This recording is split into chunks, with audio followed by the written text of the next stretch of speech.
बात उस समय की है जब मैं एमबीए की पढ़ाई करता था। मैं ट्यूशन के लिए एक सर के घर जाता था। हम लड़के 5 दोस्त एक साथ जाते थे। टीचर हम सबको दोपहर 3 बजे बुलाते थे और 5 बजे छोड़ते थे। हम लोग रोज़ ट्यूशन जाते थे। सर शादीशुदा थे। कुछ महीने पहले ही उनकी शादी हुई थी। सर की बीवी एकदम मस्त थी और बहुत ही खूबसूरत थी। जिस दिन से मैंने उसे देखा था मैं बस उसी के बारे में सोचता था। उसका नाम रूपा था। रूपा हर दोपहर अपने बेडरूम में सोती थी और सर हमें हॉल में पढ़ाते थे। उसके उठने का समय शाम 4:30 बजे का था। वो हर रोज़ सोकर उठती थी और गाउन पहनकर बाथरूम के लिए जाती थी, जो एक कॉमन बाथरूम था हॉल में। हम जहाँ पढ़ते थे वो प्लेस बाथरूम के जस्ट पास ही था। आते जाते मैं उसे देखता ज़रूर। बस यही तमन्ना मन में होती थी कि एक बार उसके साथ प्यार करने को मिल जाए तो ज़िंदगी हसीन हो जाए। ऐसे ही दिन गुजरते गए और कुछ दिन बाद हमारे सर, जो वहाँ के एक स्कूल में टीचर थे, उनका ट्रांसफ़र हो गया।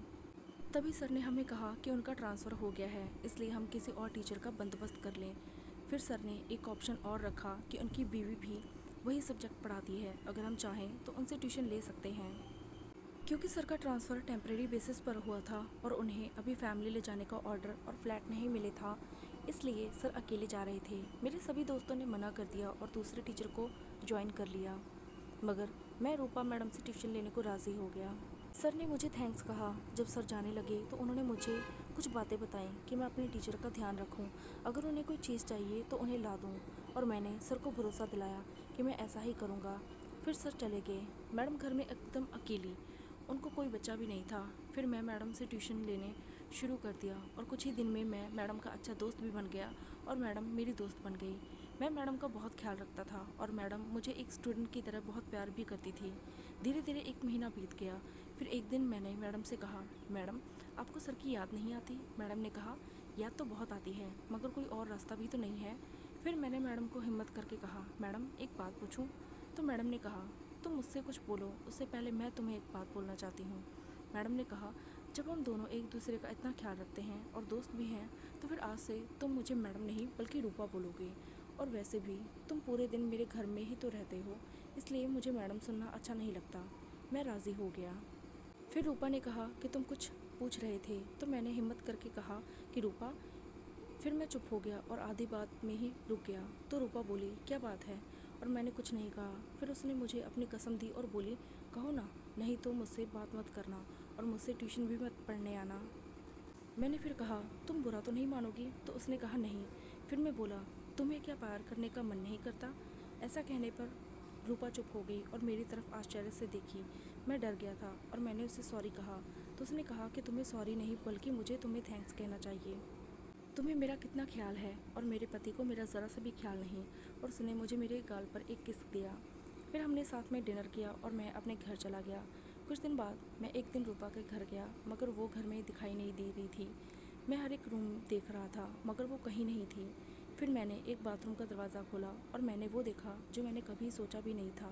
बाथरूम का दरवाज़ा लॉक नहीं था और जैसे ही मैंने गेट खोला तो देखा कि रूपा अपने आप को खुश कर रही थी। उसकी आंखें बंद थी और वो मज़ा ले रही थी। मैं करीब 5 मिनट तक बिना कुछ कहे उसे देखता रहा। मैं तो देखता ही रह गया और मेरा मन कर रहा था कि अभी उसे गले लगाकर प्यार कर लूँ, मगर मैंने अपने आप को संभाल कर रखा। कुछ देर बाद मैंने कहा, रूपा ये क्या?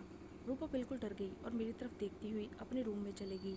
मैं हॉल में एक सोफ़े पर बैठ गया। कुछ देर बाद वो तैयार होकर बाहर आई और मेरे पास बैठ गई और कहने लगी, तुम्हें क्या पता एक शादीशुदा औरत इतने दिन अपने पति के बगैर कैसे रह सकती है? प्यार तो हर एक को चाहिए। और ऐसा कहकर मुझसे लिपट कर रोने लगी। मैंने उसे संभाला। फिर उसने मुझे ये बात किसी से नहीं कहने को कहा, उसके पति से भी नहीं। मैं राज़ी हो गया।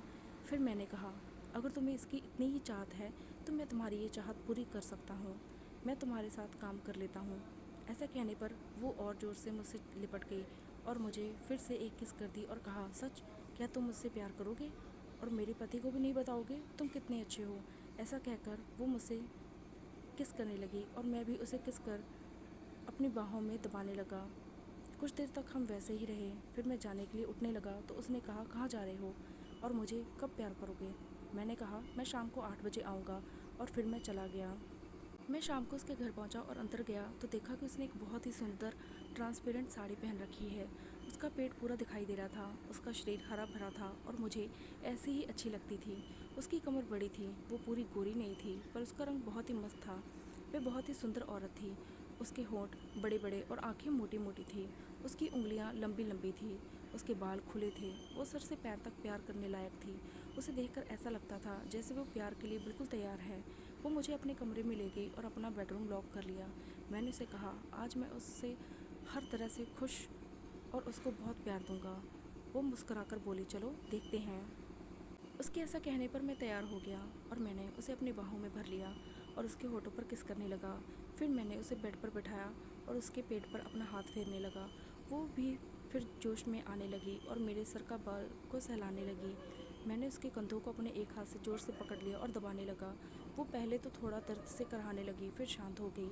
मैं उसका कंधा दबाता रहा और ऐसा करते करते उसकी साड़ियों के पल्लू को ऊपर से गिरा दिया और धीरे धीरे एक तरफ कर दी। वो अपने लहंगे में और ब्लाउज़ में थी। उसने मुझे धक्का देकर बेड पर लिटा दिया और ऊपर आ गई। उसके ऐसा करने पर मुझे लगा कि ये पूरी अनुभवी है और मुझे फिर उसके प्यार का भी अंदाज़ा हो गया। वो मुझे कुछ देर तक किस करती रही और कहा, क्या तुम कुछ नहीं चाहते? और ऐसा कहते कहते उसने अपने बाल एक तरफ को झुका दिए। नज़ारा देखकर मैं हैरान रह गया। उसका रंग बिल्कुल गोरा था। मैंने उसे एक बार में बेड पर लिटा दिया और कंधों को दबाने लगा। वो ज़ोर से आहें भरने लगी और मुझे और ज़ोर से कंधा दबाने को कहा। मैंने ऐसा ही किया। उसे देखकर ऐसा लग रहा था कि अभी अपना काम कर दूँ। मैंने उससे पूछा, तुम अपने पति के साथ प्यार कैसे करती हो? तो उसने कहा, वो मुझे ज़्यादा खुशी नहीं देते, खुद के काम जल्दी ख़त्म कर लेते हैं, मुझे तो मौका ही नहीं मिलता। तुमने मुझे जिस दिन काम करते देखा था, वो तो मैं उनके होते हुए भी करती हूँ। मैंने कहा, और कुछ नहीं करती हो? उसने कहा, और होता ही क्या है? तो मैंने उसे कहा, तुम्हें तो अभी बहुत कुछ सीखना बाकी है। उसने कहा, सच? अगर ऐसा है तो जल्दी करो ना, आज बहुत मज़ा आएगा। फिर मैंने उसे बिना कुछ कहे एक किस कर दी। ऐसा करने पर उसने कहा, तुम ऐसा मत करो। मैंने उसकी एक नहीं सुनी। उसने मुझे ऐसा नहीं करने को कहा, मगर मैं कहाँ सुनने वाला था। वो ज़ोर ज़ोर से कुछ बोलने लगी, पर मैं अपने काम में लगा रहा। कमरे से एक बहुत ही सुंदर खुशबू आ रही थी। कुछ देर बाद उसे अच्छा लगने लगा। मैंने उससे पूछा, अब कैसा लग रहा है? तो उसने कहा, अब कुछ अच्छा लग रहा है। कुछ देर में वो शांत हो गई। उसने कहा, तुमने मुझे बहुत खुश किया है और मैं भी अब तुम्हें खुश करना चाहती हूँ। इस बार वो मुझे किस करने लगी। मुझे बहुत मज़ा आ रहा था। मेरा काम होने वाला था, इसलिए मैंने उसे हटाना चाहा, मगर वो भी वही काम करना चाहती थी जो मैंने किया। फिर उसने मुझे थैंक्स कहा और अब मुझे अपना असली काम करने को कहा। मैंने ऐसा ही किया। मैंने धीरे धीरे अपना काम करने लगा, मगर उससे पहले वो चीख पड़ी। मैं एकदम से डर गया। मैंने कहा, तुम अब उसकी चिंता मत करो, मुझे पता है कि काम कैसे करना है। उसकी आंखों से आंसू निकल पड़े, मगर मैं रुका नहीं और धीरे धीरे अपना काम कर दिया। कुछ देर बाद उसे भी मज़ा आने लगा और वो भी मेरा साथ देने लगी। कुछ देर पहले ही हमारा काम हुआ था, इसलिए इस बार जल्दी काम ख़त्म होना मुमकिन नहीं था, इसलिए मज़ा और ज़्यादा आने लगा। ऐसा करते करते कुछ देर बाद उसका काम हो गया और वो शांत पड़ गई, मगर मैं रुका नहीं और मैं काम करता रहा। उसने मुझे अब रुकने को कहा, मगर मैं नहीं रुका और अपना काम करता रहा। लगभग 25 मिनट के बाद मेरा भी काम हो गया और सब कुछ वहीं गिराकर शांत होकर उसकी बाहों में सो गया। वो मुझे किस करती रही और मेरे कंधों पर सर रख कर लेट गई। कुछ देर बाद मैंने उससे कहा, अभी तो और एक मज़ा बाकी है। उसने कहा, वो क्या? तो मैंने उसके कान में कहा, अभी तो एक जगह और है काम करने की, जिसमें तुम्हें बहुत मज़ा आएगा। उसे उसके बारे में कुछ नहीं मालूम था। उसे लगा इसमें भी बहुत मज़ा आएगा और वो राज़ी हो गई। मैंने उससे एक तरफ चुपचाप खड़े होने को कहा। उसने ऐसा ही किया। उसे अच्छा लग रहा था। मैं उसके पीछे खड़ा हो गया और उसके हाथ कस के पकड़ लिए। वो मुझे देखकर हंसने लगी। मैं भी मुस्कुराया और इसके साथ ही मैंने एक झटका मार दिया। वो बेचारी रोने लगी। मैंने उसे गले लगा लिया और कहा, थोड़ा सहन करो। फिर मैं अपना काम करता रहा। उसने मुझसे रोते हुए उसे छोड़ देने को कहा, मगर मैंने उसे समझाया कि बस कुछ देर बाद है, उसे मज़ा आएगा। ऐसा कहने पर वो मान गई और मैंने फिर एक जोरदार पंच मारकर अपना काम कर दिया। ऐसा करते करते सब ठीक होने लगा। कुछ देर बाद उसे भी मज़ा आने लगा। ऐसा करते करते मेरा फिर से काम ख़त्म हो गया और फिर उसे बेड में लेकर लेट गया। ऐसा करने पर मुझे बहुत आराम लग रहा था। ऐसा करते करते हम दोनों कब सो गए हमें मालूम ही नहीं चला। फिर सुबह हुई और हम दोनों एक दूसरे से लिपटे हुए उठे और जब भी मौका मिलता मैं उसे दिन में भी प्यार करने लगता। हम दोनों फिर हर रोज़ एक साथ सोने लगे और मैंने उसे हर एक तरह का मज़ा दिया। मैं हर रोज़ उसके घर जाता, पहले पढ़ाई करता फिर प्यार। ऐसा करते करते बहुत वक्त बीत गया। मेरे एग्ज़ाम आ गए। मैंने पढ़ाई पर ज़्यादा ध्यान दिया। मैं बहुत अच्छे नंबर से पास हो गया। जिस दिन मैं पास हुआ उस दिन मैं रूपा के पास गया उसको मिठाई खिलाने के। वो बहुत खुश हुई। फिर मैंने पास होने की खुशी में रात भी उसको प्यार देकर खुश किया।